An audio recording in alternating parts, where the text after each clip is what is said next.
Today we're talking about part 2 of websites, or story sites as we call them at 6th Avenue Storytelling. Last week we talked about the importance of how your website should help make you money.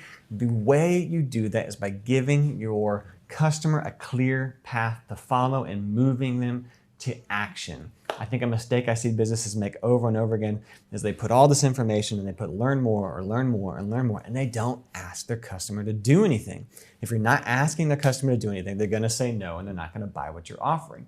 I'm a huge fan of putting calls to action on your website over and over and over and over again. Here's a little bit of information how we make your life better. Schedule a meeting. Here's an information about how we make your life better.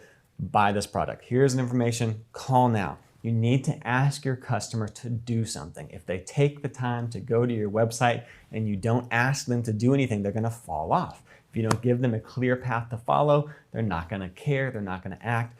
Put calls to action. And let me tell you this. Saying learn more is not a good call to action. You don't want them to learn more. You want them to schedule a meeting. You don't want them to learn more. You want them to call you. You don't want them to learn more. You want them to give you your email address. You don't want them to learn more. You want them to buy something and click on something and take the next step. If it's too long to get to the next step, if it's too long to ask them to do something, it's not working. Keep it short and sweet. One of my favorite Tom Petty quotes of all time is, "Don't bore us, get to the chorus." Don't make the mistake of putting too much on there and not asking them to do something.